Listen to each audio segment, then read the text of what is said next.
Nakapagluto na ba ang lahat for today's video mga kapares? Samahan nyo naman ako sa ating pananghalian at kung marami pang mais sa inyo gawa natin ng paraan at kung meron kang pritong isda ay pwede na nating ihalo dito mga kapares. Kaya simulan ko ng hiwa-hiwain yung ating tilapia na nabili natin sa talipapa at yung native na mais na nabili natin pati rin ang malunggay ng kapitbahay. Kaya habang naghihiwa-himay tayo ay ito, prito na natin yung ating pangsahog na tilapia.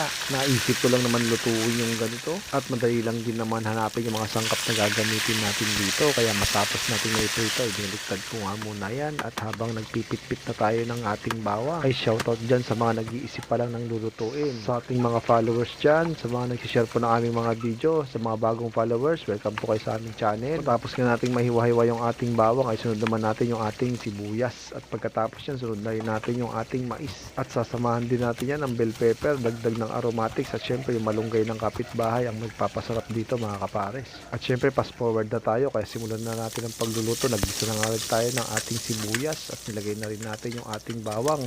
Halu-haluin lang natin hanggang lumabas yung aroma at sunod na natin yung ating bell pepper. At tuloy-tuloy lang natin ang pagigisa at pagkatapos lagay na rin natin yung ating mais at sangkutsahin lang natin yan ng ganyan. At kung nasubukan naman magluto ng ganito, paki-comment mo na lang. At syempre matapos nating halu-haluin yan, ay pwede na tayo maglagay ng ating tubig na malinis. At sinamahan ko nga rin yan ng ating shrimp cubes at pagkatapos lagyan na rin natin yan ng pamintang durog. At syempre samahan natin ang panimpla nating patis. Alaalay lang tayo sa paglalagay at pagkatapos tinakpan natin yan hanggang sa kumulo at saka naman natin ilagay dyan yung ating prinitong tilapia. At hayaan muna natin yan ng ilang minuto at tatakpan natin yan at hayaan natin yang kumulo at siguraduhin nating malambot na ang ating mais. At syempre pwede na natin ding ilagay yung ating pangpinali na dahon ng malunggay. At mabilis na nga lang itong lutuin mga kapares, baka maisip nyo ring lutuin. Kaya hinayaan ko pa ng 1 minuto. At pagkatapos mga kapares, tignan nyo naman, my goodness, nakaluto na naman tayo ng pananghalian, mga tayon.